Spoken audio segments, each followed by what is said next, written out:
Welcome back to Fixed Dish, everybody. And as you can see, I'm doing something that's not my usual. I'm processing some lumber, and that's because I'm going to build my own custom kitchen. This is something that's not my normal videos, but I figure that some might be entertained by it. Let's see if this career mechanic can make a beautiful kitchen. This is going to be a multi-part series. I'm going to take you through from plan, concept to completion. I'm already about 4 years into this project, but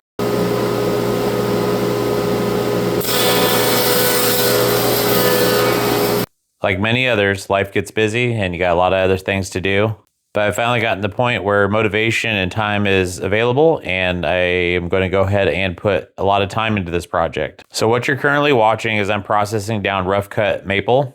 This will mostly be the face frames of the cabinets and drawers. When you purchase rough cut maple, it's in 4/4 or 1 inch thick. So I start with the planer to come down to the desired thickness, which is 3/4 inch. And you get this snipe at the end of the boards, end and beginning usually. It's very common on these little lunchbox planers. And you can see where I pointed there that that's the thickness change where it enters and exits the planer. So these parts are unusable. So I'll go ahead and cut off those unusable edges. Just before this, you saw me use my joiner. The joiner is to square off an edge, and that way you have a flat back that you can put against the fence of the miter saw. So far where we're at is I went ahead and planed down the thickness, jointed an edge to get a square side, and we're cutting off the unusable portions of these boards. So as you can tell by the setup of my shop here, I'm not a career carpenter. I'm a mechanic, but I do enjoy carpentry. Majority of this is a hobby. However, I do have some higher end tools to make projects like this a little bit easier.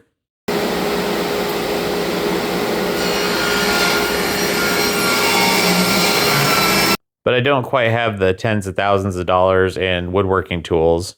So most of what I'm using is very affordable, but it does require some space to be able to do this type of stuff. I would say I have probably a moderate amount of space. However, in my shop, I do a lot of welding, mechanic work, etc. So I do play a lot of musical chairs trying to get the space ready for woodworking in this case. So here we go. Got some of the stock cut down for my cabinet faces.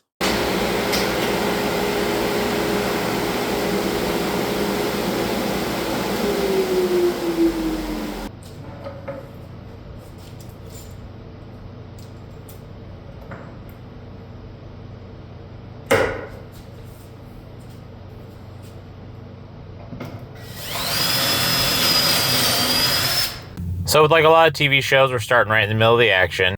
I have most of a base cabinet built here, and I'm going to go ahead and screw in the pocket holes and put the face frame on. This is a change in design from the original cabinet that I did. The original few that I did, I went ahead and face framed with nails, brad nails. And I decided to go with pocket screws instead. One, it's removable after I do a dry fit up.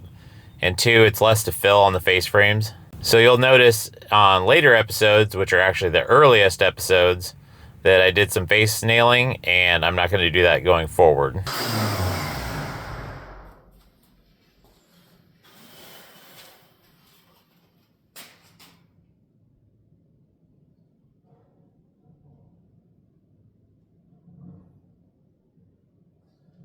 Out of all the YouTube videos I've watched of people doing cabinets, the one thing I wish I had was a large assembly table.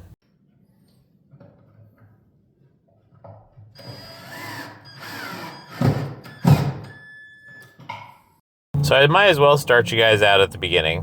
This kitchen started out horridly small. So what do you do with small spaces? You start ripping out walls. This original kitchen was basically like a dead-ended galley kitchen in the middle of a 4,000 square foot home. This kitchen was literally 9 by 13. And if you have any claustrophobia at all, it had a 1 foot drop ceiling. So a 7-foot ceiling, that came out immediately. Then we proceed with a window and door delete. And then we can move forward with some of the fun stuff. The biggest trick I discovered over this whole project is finding a balance between functional and progress. I'm doing this all on my own, nights and weekends, in between all the activities, home, life, etc. It is quite the chore to keep it going. I opted to do spray foam on the exterior facing walls, so my friend over at Clanton Creek Spray Foam got that hooked up for me. Now back to the regular scheduled program. So I'll continue showing some progress photos along the way to show you how we got to this point. But as you can see, I got a couple of the base cabinets done for this little coffee bar area and partially installed. I do have a render of what this area should look like to kind of keep the vision alive, and a little bit of motivation for myself as I see it develop. So like I said, I'm using this episode as an introductory to the kitchen project and the series I'll be posting. The next few videos will be getting you caught up to this point. So hopefully you enjoy this as much as I did making it, and we'll see you guys next time on Fixed-ish.